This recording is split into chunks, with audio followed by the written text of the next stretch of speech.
ქართული ოცნების ოფისში უმრავლესობის ხდომა დასრულდა, რომელსაც უმრავლესობის ლიდერი ირაკლი კირცხალია შეაჯამებს. პირდაპირ ეთერში ვთავთ ქართული ოცნების ოფისს.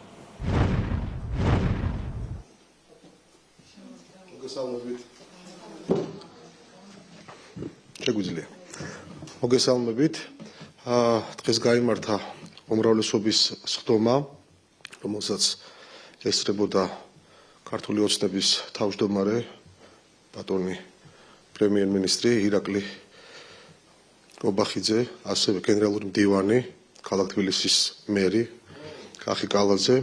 უმრავლესობის ფორმატში განვიხილეთ ძირითადად მიმდინარე პოლიტიკური საკითხები, ასევე რიგი საკანონმდებლო ცვლილებები, რომელსაც მიმდინარე კვირაში ვფიქრობთ, რომ დავაინიციროთ, მაგრამ სანამ გადავალ ამ პოლიტიკურ საკითხებზე და რიგ ცვლილებებზე საკანონმდებლო ბაზაში, მინდა კიდევ ერთხელ მოუხადოთ ჩვენ საზოგადოებას ძალიან დიდი მადლობა იმ ბრძნული ეროვნული გადაწყვეტილებისთვის, რომელიც უკვე მეათედ და საიუბილეოდ მიიღო ჩვენმა კიდევ ერთხელ ხაზგასმით ბრძენმა საზოგადოებამ. კიდევ ერთხელ დაუჭირა მხარი ქვეყნის მშვიდობიან პრაგმატულ განვითარებას, მხარი დაუჭირა ქვეყნის სუვერენიტეტს, მხარი დაუჭირა რეალურ დამოუკიდებლობას და მხარი დაუჭირა კიდევ ერთხელ მხოლოდ და მხოლოდ მშვიდობიან გზას, ეს იქნება ტერიტორიული მთლიანობა თუ ნებისმიერი საგარეო კუთხით ჩვენი, ასე ვთქვათ, ქვეყნის კურსის მართვა.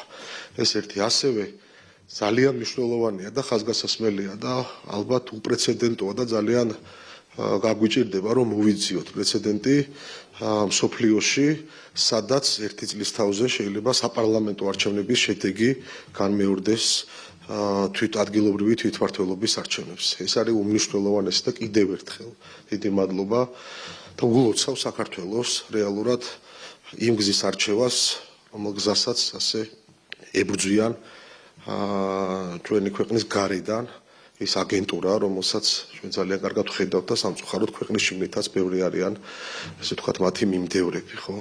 ასევე მინდა რომ არ შემიძლია არ გამოვეხმაურო და არ შემიძლია ძალიან დიდი მადლობა არ გადაუხადო შესაბამის სამსახურებს, რომელსაც უკვე მე რამდენად აგვაცილეს თავიდან ის უბედურება, ის გადატრიალება, ის დამხობის მცდელობა, რასაც ჩვენ პირდაპირ ეთერში ვხედავდით, ხო? ასაკუთრებული მადლობა მინდა გადაუხადო სახელმწიფო უსაფრთხოების სამსახურის, შინაგან საქმეთა სამინისტროს, სახელმწიფო დაცვის სპეციალების სამსახურის თითოეულ თანამშრომელს, იმ გმირებს, რომელიც თავის სიცოცხლის და ჯანმრთელობის ფასად იცავენ თავის ქვეყანას, იმ დამოუკიდებლობას და იმ სუვერენიტეტს, რასაც კიდევ ერთხელ აი ესე მყარად, მკაფიოდ და ხმამაღლა უჭერს მხარს ჩვენი ქართველი საზოგადოება. ხარად შეეხება რომ გადავიდეთ პოლიტიკურ საკითხზე, რაც განვიხილეთ და რაზეც ვიმსჯელეთ, თქვენ ყველას კარგად გახსოვთ ჩვენი ერთ-ერთი ყველაზე მთავარი წინასაარჩევნო დაპირება. მე საუბარი მაქვს იმ საგამოძიებო კომისიაზე, რომელიც შედგა და რომელსაც პირდაპირ ეთერში უყურა ქართულმა ხალხმა, ბევრმა ახალგაზრდამ, რომელმაც საერთოდ დაბადებულიც არ იყო, ან ვერ მოესწრო იმ რეკეტს, იმ სისხლისღვრას და იმ დიქტატურას, რასაც ნაცმოძრაობა ეწეოდა ჩვენ ქვეყანაში ხელისუფლების დროს და შემდეგ, რასაც აკეთებს უკვე ეგრეთ წოდებული ოპოზიციის მანტიაში გახვეული, ხო? და კარგად გახსოვთ და ახსოვს ჩვენ საზოგადოებას, რომ მომზადდა უმძიმესი დასკვნა საგამოძიებო კომისიის შედეგებზე და ასევე დავაანონსეთ, რომ აი ამ დასკვნის საფუძველზე და დავუპირდით ჩვენ საზოგადოებას მომზადდებოდა სარჩელი საკონსტიტუციო სასამართლოსთვის და ასევე პირდაპირ ეთერში ადევნებს ექნებოდა საშუალება ჩვენი ქვეყნის მოქალაქეებს, რომ ედევნებინათ თვალი უკვე იმ პროცესისთვის, რომელიც წარიმართება საკონსტიტუციო სასამართლოში. მინდა გითხრათ, რომ სარჩელის ტექსტზე მუშაობა თითქმის უკვე დასრულებულია და უახლოეს მომავალში უკვე სარჩელი შევა საკონსტიტუციო სასამართლოში. ასევე მინდა გავაგრძელო ეს თემა, ამ თემის ირგვლივ რაღაც რიგი ცვლილებები შევა საქართველოს საკონსტიტუციო სასამართლოს შესახებ ორგანულ კანონში, კერძოდ კონსტიტუციის პრინციპების დამღებ პოლიტიკურ პარტიასთან დაკავშირებულ პირებს აეკრძალებათ პასიური საარჩევნო უფლება, რაც გულისხმობს შემდეგს. ისინი ვეღარ იყრიან კენჭს საპარლამენტო თუ ადგილობრივ თვითმმართველობათა არჩევნებში, ვერ დაიკავებენ უმაღლეს თანამდებობას, იქნება ეს სახელმწიფო პოლიტიკური თუ პოლიტიკური, ვერ გახდებიან კონსტიტუციით გათვალისწინებული ორგანოს ხელმძღვანელები. ამგვარი პირები არათუ ქვეყნის მართვაში ვერ მიიღებენ უშუალო მონაწილეობას, არამედ ჩამოშორდებიან პარტიულ საქმიანობასაც. მათ აეკრძალებათ ნებისმიერი პარტიის წევრობა, შიდა პარტიულ სტრუქტურებში ნებისმიერი თანამდებობის დაკავება, დაუშვებელი იქნება ასეთი პირების მიერ ახალი პარტიის შექმნა. ხოლო კონსტიტუციის დაცვით მოქმედ პარტიებს მოუწევთ თავი შეიკავონ ამგვარ პირებთან რაიმე ფორმით პოლიტიკურ სამართლებრივ ურთიერთობაში შესვლისგან. მოქმედმა პარტიებმა არ უნდა გააწევრიანონ პოლიტიკურ საქმიანობას ჩამოშორებული პირები მათ რიგებში, არ უნდა წარადგინონ ისინი პარტიულ სიებში, წინააღმდეგ შემთხვევაში მათი რეგისტრაციის გაუქმების საკითხიც დადგება. ასევე პარტიები ამგვარი პირებისგან ვერ მიიღებენ შემოწირულობებს.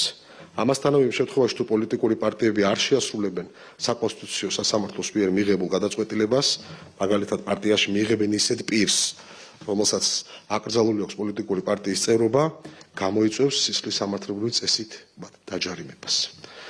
ასევე რიგი ცვლილებები შევა ადმინისტრაციულ სამართალდამღებათა და სისხლის სამართლის კოდექსში სისხლის სამართლის კოდექსებში, კერძოდ შეკრების ან მანიფესტაციის მონაწილის მიერ სახის ნიღბით დაფარვის, ცრემლსადენი ან და მომწავლული ნივთიერების ქონის, ასევე გზის გადაკვეტვის ან დროებით კონსტრუქციის მოწყობის პირველივე შემთხვევა გამოიწვევს ადმინისტრაციულ პატიმრობას 15 დღემდე ვადით, ხოლო თუ სამართალდამღები ორგანიზატორია ადმინისტრაციულ პატიმრობას 20 დღემდე ვადით.